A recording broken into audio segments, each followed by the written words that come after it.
Hi, I'm DK Rice with Royal LePage, Rockies West Realty, and TeamRice.ca in Invermere, BC. Let's talk about short-term rentals versus long-term rentals and what the difference is. Well, short-term is usually 1 to 7 nights, and long-term is 30 plus nights. And now we're trying to figure out why have short-term rentals became so popular. Well, if I was a betting person, I would say they just feel more like home. You know, you're renting someone's house or apartment or condo, and they've decorated it and made it feel very homey, larger, more luxurious. They're easy to book, they're easy to pay, and when it comes right down to it, the pricing is very similar to hotel or motel prices, but you tend to get a little bit more for your money, is my personal feeling. And it ends up being feeling cheaper. There's also a lot more selection. So if you have a larger family, you can probably, rent a cottage for 2 or 3 families to share, which you can't do that at a motel. Investors like the high income, less wear and tear on the property because it's turning over every 2, 3 nights a lot of times, and getting fully cleaned and maintained and checked on. It also allows for the owner of the property to be able to use their vacation property when they want, in between bookings. And the income tends to be quite a bit higher than if you were to do a long-term rental. But with saying that, it has definitely affected the long-term market, or the long-term rental market, because a lot of owners, especially in vacation areas and investors, are opting to do the short term versus the long term, and it definitely, I know I've heard it in the city, is becoming a sticking point, and they're cutting back on allowing short term rentals in a lot of places. And I know that there's been talk even in our area being a resort community. So, these are things you definitely want to look into. There's definitely risks when you have a short-term rental associated with that, because vetting your tenants is not as thorough as doing a long-term one, where you can definitely do a lot more screening. Some of the short-term renters, are definitely renting your property because they're coming to the area for maybe a bridal shower or a stag or a stagette or a birthday party, and you just don't know what's going on at your property when you're not there. And yeah, that could be a concern. There's definitely possibility of damage more than what the deposit is or will cover. And following, do you know that your tenants are going to follow the condominium rules, or upset your neighbors? Because the next time you come out to stay in your property, you might not be greeted very happily by your neighbor if you don't have good tenants.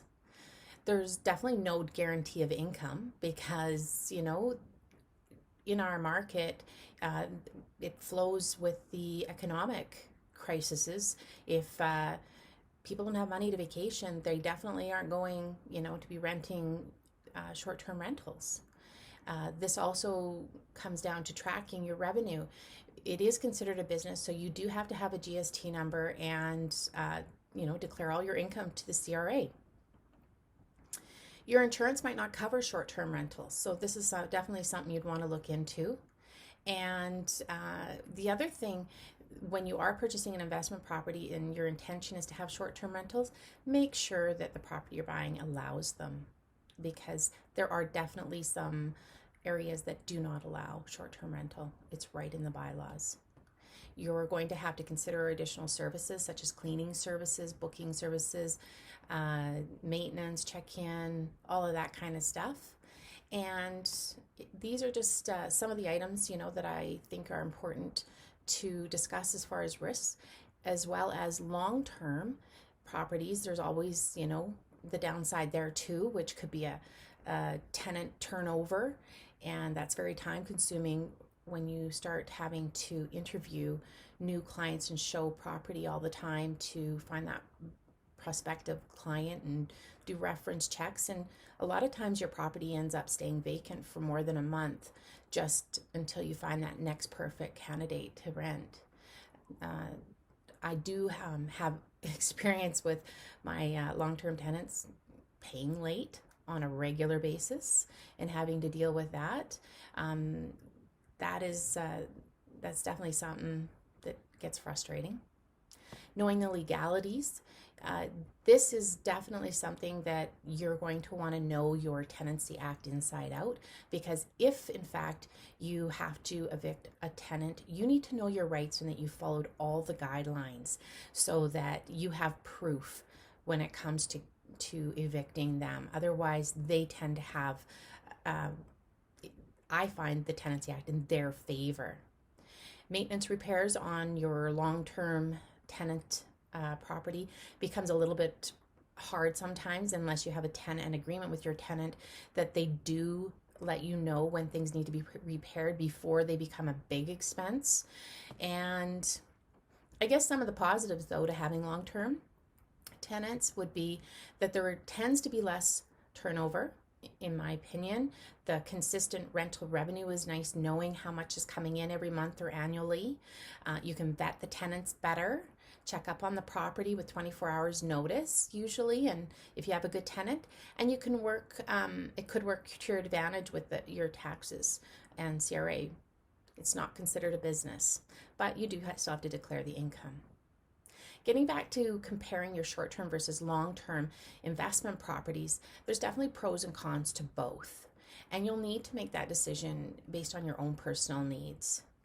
But if you are looking to invest in real estate in the Invermere, BC area, I would be happy to educate you further on the best investment properties in our area and all the rules and guidelines that follow them that would suit you.